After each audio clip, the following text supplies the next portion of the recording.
Boss, हमारे यहाँ ना हर बात में सनातन का मजाक उड़ाने वाले ये बात भूल जाते हैं कि सनातन की सेवा में जुड़े ऐसे ऐसे लोग काम कर रहे हैं, ऐसी ऐसी संस्थाएं काम कर रही हैं जो नाम की मोहताज नहीं है, जो नाम के लिए काम नहीं कर रही।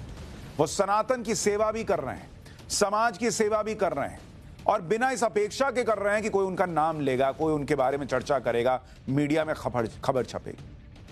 ये होता है निस्वार्थ सेवा का भाव, और बिना धर्म देके कर रहे हैं। जो इसको मदद की जरूरत है उसके लिए सनातनी लग जाते हैं। वो अगर मुसीबत में देश की मदद करते हैं तो सनातन के भव्य मंदिर भी इस्लामिक राष्ट्र तक में खड़े कर देते हैं। बीएपीएस स्वामीनारायण संस्था का नाम आपने सुना ही होगा। इन्होंने दुनिया भर में सनातन का ऐसा जलवा दिखाया कि आज मुस्लिम देशों में भी इनके मंदिर बनकर खड़े हैं। और उनकी एक और खास बात है कि जहां आज के जमाने में ऐसे लोग आपको कम ही दिखेंगे जो खुद से जुड़े लोगों की अपने से ज्यादा रिस्पेक्ट और वैल्यू करते हैं। ऐसी कौन सी संस्था होगी बॉस जो दुनिया भर से अपने कार्यकर्ताओं को बुलाए, अपने सेवाकारों को बुलाए और एक जगह इकट्ठा करके करोड़ों रुपए खर्च करके उनका सम्मान ऐसे भव्य तरीके से करे कि देखने वाले देखते रह जाएं। वरना आजकल कार्यकर्ताओं को कौन पूछता है। अहमदाबाद में ऐसा ही कुछ हुआ। बीएपीएस स्वामीनारायण संस्था ने जो किया वो देखने लायक था। उन्होंने इतना गजब का कार्यक्रम अपने वॉलंटियर्स के लिए रखा कि उसकी तस्वीरें देखकर आप दंग रह जाएंगे। ये वो वॉलंटियर्स हैं जो बिना किसी चमक धमक के बीएपीएस के लिए हर समाज सेवा के कार्य में पहुंच जाते हैं। देश और दुनिया में कोई भी आपदा हो, कोई भी मुसीबत हो, बीएपीएस के कार्यकर्ता आपको मदद देने में सबसे आगे दिखेंगे। इसलिए इनका भव्य सम्मान किया गया इन कार्यकर्ताओं का। बीएपीएस का कार्यकर्ता स्वर्ण महोत्सव अहमदाबाद के नरेंद्र मोदी स्टेडियम में आयोजित हुआ था, उसी स्टेडियम में जहां वर्ल्ड कप का फाइनल हुआ था बॉस।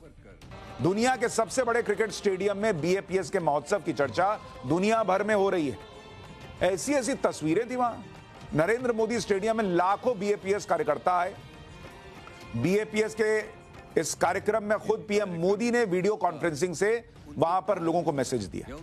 इस दौरान पीएम मोदी ने बीएपीएस के बारे में कई ऐसी बातें बताई जो बहुत लोगों को नहीं पता है। ऐसा ही एक अनसुना किस्सा आज आपको बताऊंगा, जब पीएम मोदी के एक फोन कॉल पर आधी रात के बाद पीएम ने एक फोन किया तो लाखों सनातनी कैसे इकट्ठा हो गए, कैसे बीएपीएस के कार्यकर्ता इकट्ठा हो गए। आज आप सुनेंगे तो हैरान रह जाएंगे। लेकिन पहले आप अहमदाबाद में हुए कार्यक्रम की एक झलक देखिए।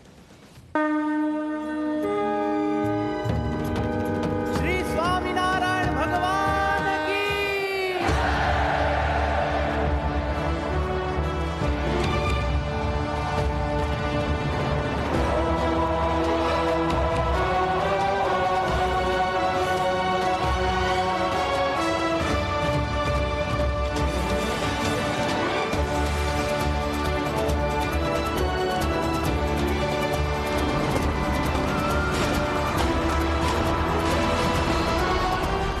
भाई ये बहुत गजब का कार्यक्रम था और बहुत ही यूनिक था। मैं वहां था इस कार्यक्रम में, और जब मैं देख रहा था तो मुझे लग रहा था बड़े बड़े कॉन्सर्ट नहीं होते होंगे ऐसे जैसा इन लोगों ने करके दिखा दिया।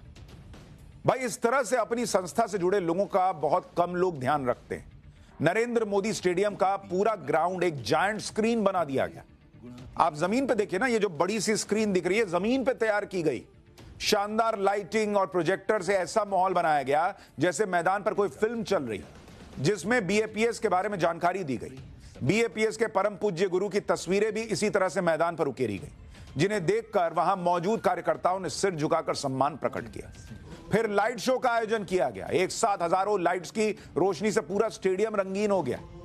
कोऑर्डिनेटेड लेजर लाइट शो का कमाल था। लाइट शो के बाद आतिशबाजी की गई, उसका नजारा भी बेहद शानदार था। इतना ही नहीं, वहां पर इस कार्यक्रम के दौरान एक हाथ में बैंड बांध दिया गया, और उस बैंड का जो कंट्रोल था वो संस्था के जो लोग थे उनके पास था, और उससे अलग अलग रंग की लाइट निकल रही थी। ये जो आप स्टेडियम के चारों तरफ हिस्सा देख रहे हैं जिसमें अलग अलग लाइट दिख रही है, वो वहां अलग फ्रीक्वेंसी पर वो लाइट्स वही कंट्रोल कर रहे थे। मतलब बड़े बड़े रॉकस्टार के कार्यक्रम में जैसा कार्यक्रम नहीं होता होगा वैसा वहां पे कार्यक्रम हुआ। किसके लिए? कार्यकर्ताओं को सम्मानित करने के लिए। बीएपीएस के कार्यकर्ता चाहे कितने भी मुश्किल हालात में हों, सेवा करने से पीछे नहीं हटते। चाहे गुजरात के भुज में भूकंप आया हो, कोविड का काल हो, कोई मुश्किल हो, ये सनातनी बीएपीएस के कार्यकर्ता सबसे आगे दिखाई देते हैं। आप देखिए कि भुज में भूकंप के बाद 6,500 से ज्यादा कार्यकर्ता भूकंप प्रभावित इलाकों में काम कर रहे थे। बीएपीएस के कार्यकर्ताओं ने रिलीफ कैंप लगाए थे। 40,000 लोगों को 45 दिन तक रोज खाना खिलाया था। 3,000 लोगों के लिए 655 टीन के मकान बनाए थे। जो पूछते हैं ना, ये सनातन क्या ही कर लेगा, सनातन ही क्या कर लेंगे, ये है ताकत सनातन की बॉस। मोबाइल मेडिकल वैन के जरिए 45,000 लोगों को मेडिकल सुविधा दी। कोविड महामारी में भी बीएपीएस कार्यकर्ताओं ने जमकर काम किया। 1,000 से ज्यादा साधु और 5,000 कार्यकर्ता कोविड में लगातार काम कर रहे थे। 6 लाख से ज्यादा भोजन के पैकेट जरूरतमंदों में बांटे गए। कोविड में लाखों लोगों को राशन के पैकेट बांटे गए। यूक्रेन से 23,000 भारतीय छात्रों को सुरक्षित निकाला भाई, और यूक्रेन में 1,000 रिफ्यूजीज के लिए भोजन की व्यवस्था की। स्वर्ण महोत्सव का उद्घाटन गृह मंत्री अमित शाह ने स्वामी महाराज के साथ दीप जलाकर किया। उसके बाद कई रंगारंग कार्यक्रम भी हुए। लेकिन इस दौरान पीएम मोदी जो वहां पहुंचे नहीं थे, उन्होंने वीडियो कॉन्फ्रेंसिंग के जरिए इस महोत्सव को संबोधित किया।